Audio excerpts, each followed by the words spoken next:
The U.S. Secretary of State visit Jamaica next week. Yes, this was today. It came out today. Is Friday. Yes. It says Kingston, Jamaica, United States Secretary of State Marco Rubio is set to visit Jamaica on Wednesday, where he will meet with the Prime Minister Andrew Holness as part of the three-nation tour of the Caribbean, according to a report from Miami Herald. Rubio will leave Jamaica to visit Guyana and Suriname, where he will meet with Mohammed Irfan Ali and Chandrika Persad. Lord of mercy. Shan Santoki. Wow. Wow. His visit aligns with calls from Caribbean leaders for U.S. senior officials to visit Jamaica to facilitate discussions surrounding how recent U.S. policy shifts may affect the region. It says here, Prime Minister of Barbados and current chair of the Caribbean Community, CARICOM, Mia Mottley, Trinidad and Tobago, newly minted Prime Minister Stuart Young, head of Haiti's Transnational Presidential Council, Fritz Alphonse Jean, are expected to be present at Wednesday's meeting. So all of those people, Motley and the Prime Minister of Trinidad and Tobago, and also the Haitian Presidential Council, all of them is going to be here in Jamaica on Wednesday. So how about Jamaica, so? What about Jamaica, so? Rotted. What can go so? No, sir. What can go so? Them have to come meet with him. Him not go for them country. Anyway, it says reports from the Miami Herald are that Motley has also called an emergency virtual meeting for Friday to discuss potential effects of a proposed Trump administration hike in port fees for China-linked ships going to the United States. Wow. So people, there you have it. This is the Trump effect. Ha! This is the Trump effect, man. No, there's a lot of people that is upset, but I just look at things very differently. Africa has really, and I think I should shift to, this is the perfect way to segue to that video. Let me find it. Africa has shifted their focus, ladies and gentlemen, to self-reliance. And I'm just saying, say what you will about Donald Trump. Isn't it time for us to focus our shift to self-reliance? Isn't it time for us to stand up and, hey, have some balls, man. Stand up, man. Don't be some yes man. Trump is doing Trump. Let him do him. Let us do us. You know what I'm saying? Stand up. Don't be a guinea pig to whatever they want you to do.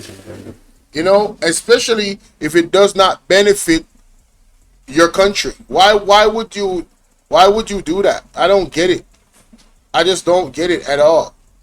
You know what I'm saying? But let me show you what I'm talking about real quick. Shout out to Ibrahim Troare, man. I'm telling you, salute to that young man. Burkina Faso is a reference, and we must maintain the flame very high. Today, after this, we will inaugurate the cement factory, which is another factory in Burkina Faso. But the hope is to be able to discuss with all the cement factories in the coming days to see how to lower the price of cement too.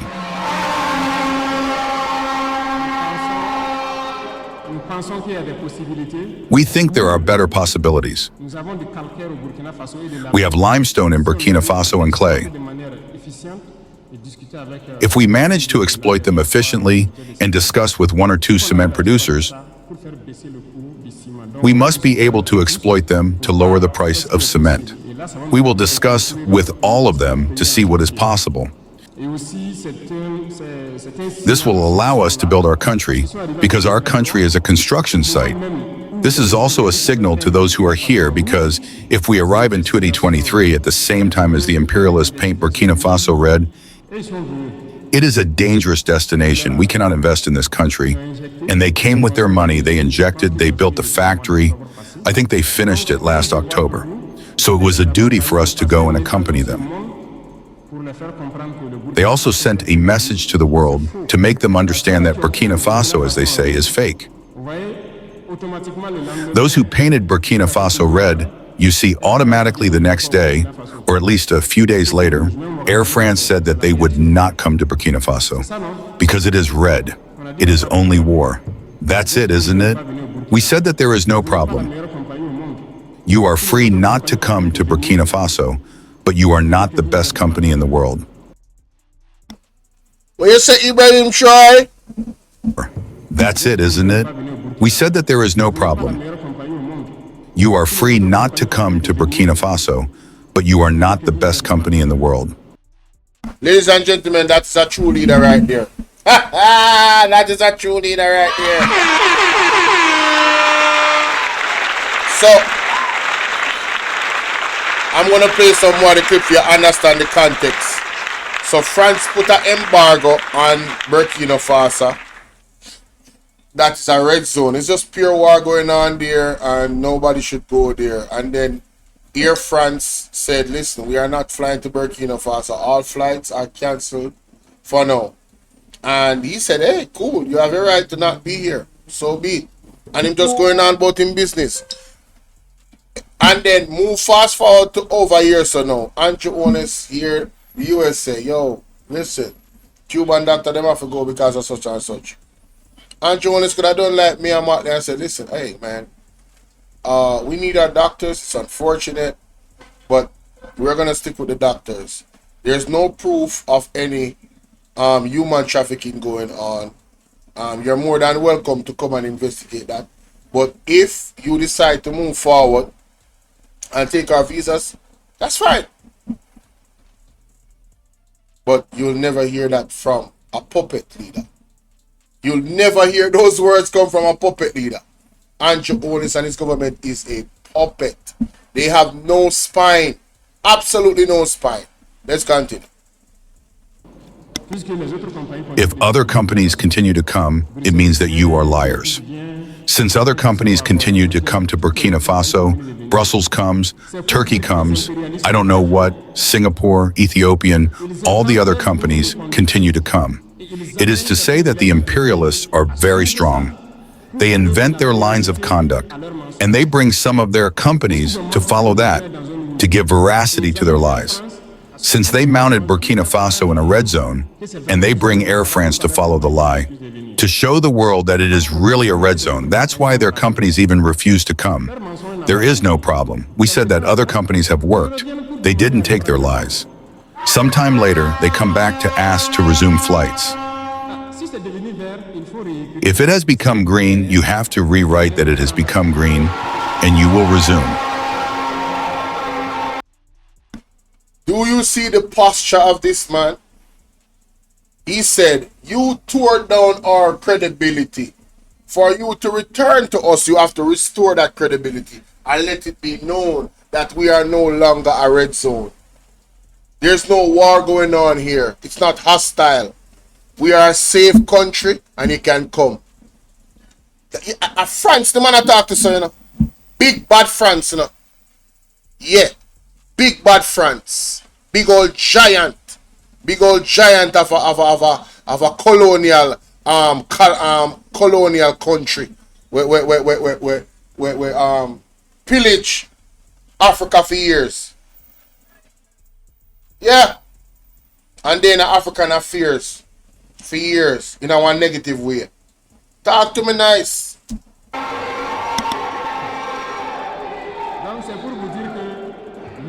So it is to tell you that imperialism has all its strategies. And if you listen to the radio at the same time, it goes everywhere. The country is so bloody that Air France has stopped everything. A few weeks later, Air France publishes its figures. Their turnover has increased because they no longer come to the AIS. In any case, it is good. and then you come to negotiate, to beg, so that we reopen again for you.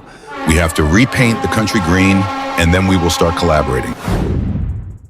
Now, before we continue any further with this speech, it is better to deeply understand what Captain Ibrahim Troare did before giving this bold speech. On this glorious Thursday, March 20th, 2025, Captain Ibrahim Troare, the fearless leader of Burkina Faso, stood tall in the sun-scorched plains of Laongo in the commune of Ziniare to cut the ribbon on the Sino-Burkina Industrial Cement Company, CSINOB cement plant. This is no ordinary factory, my people. This is a monument to self-reliance, a brick-and-mortar testament to the power of African sovereignty, and a slap in the face to those who have grown fat off the misery of their own kind while clutching the coattails of foreign masters. Picture this, a sprawling facility humming with life, its machines roaring with the promise of 2,000 tons of cement a day, 750,000 tons a year. A workforce of 110 permanent Burkina-based sons and daughters, joined by 300 seasonal workers, their hands callous but their spirits soaring, building a future not just for themselves but for generations yet unborn. This is not a mirage, not a hollow promise scribbled on some donor's memo pad. This is real. This is Burkina Faso rising, brick by brick, under the steady gaze of a 37-year-old revolutionary who dares to dream where others cower. And oh, how the corrupt tremble. From the marbled halls of Nairobi to the ostentatious palaces of Abuja, from the diamond-encrusted hideouts of Kinshasa to the coastal mansions of Accra, the so-called big men of Africa are clutching their ill-gotten pearls, their jaws agape, their consciences, if they have any left, pricked by the audacity of this young captain. For years, they've sat idly by, signing away our resources, our dignity, our future, to the highest bidder, be it Washington, Paris or London. They've grown rich on kickbacks, bloated on USAID handouts, and smug in their belief that Africa's destiny lies forever in the shadow of the West. But Troare, he's not playing their game. He's rewriting the rules. Let's talk about that cement plant for a moment, because it's more than just a factory. It's a symbol of everything these corrupt leaders fear. The CSINOB plant isn't some foreign-owned venture shipping profits overseas. It's a partnership, a handshake between Burkina Faso and China, a nation that, love it or hate it, has shown a willingness to build with Africa, not just extract from it. This plant means jobs, real jobs, for Burkina people. It means affordable cement to construct homes, schools, hospitals, roads, tangible progress that doesn't come with a USAID logo stamped on it or a French ambassador's condescending smirk. It means Burkina Faso is taking control of its own production, its own economy, its own narrative. And that, my friends, is what keeps the corrupt awake at night. You see, Captain Troare has been a thorn in their side since he seized power in September 2022, ousting the floundering Paul-Henri Damiba in a coup that echoed the revolutionary spirit of Thomas Sankara. Back then, he promised to wrest Burkina Faso from the jaws of insecurity and neo-colonialism, and he's been delivering ever since. He kicked out the French troops, told the IMF and World Bank to keep their loans and their strings, and turned Wait till the IMF and the World Bank. Neo-colonialism, and he's been delivering ever since. He kicked out the French troops, told the IMF and World Bank to keep their loans and their strings, and turned to partners who respect Burkina Faso's right to stand tall. He's built tomato processing plants, bought tractors for farmers, and now, with CSINOB, he's laying the literal foundation for a self-sufficient nation. Every step he takes is a reminder to the corrupt that their days of lounging in luxury while their people starve are numbered. And then came the bombshell from across the Atlantic, when Donald Trump, newly re-elected and brash as ever, slashed USAID funding in late 2024. The shockwaves hit Africa's capitals like a tidal wave. For decades, USAID had been the lifeline of the corrupt, a steady drip of cash to prop up regimes that danced to America's tune. It funded their pet projects, lined their pockets, and kept their people dependent. You may know of FlexJobs as a Perfect time for the advertisement, because listen, what this channel is describing, ladies and gentlemen, is the weak jelly back them of Africa. The weak jelly black leader them from Africa. ladies and gentlemen, that have sold out. They were loving the US aid, and when Donald Trump decides I'm done with it, everybody don't know what to do. You understand? And in Jamaica, I believe it's a similar weak jellybot that is here in government that don't know what to do if we would not get those wonderful grants and loans and gifts from overseas. You get me? Yeah, man. So it's a difference in our leadership, ladies and gentlemen. There's a changing of the guard happening. And whether you understand what's going on or not, it is happening. So on this platform from time to time, you kind of touching upon some little thing, and it's one of the little things. So let me know what you thinking in the comment section about the reasoning. So that rhyme, that bad. Hey y'all, please remember to hit the like button. I know y'all come in sometimes and y'all forget, but the main thing, man, y'all gotta hit the like button, man, and share the live stream. Come on now, stop playing. Support. The like button is free, heard?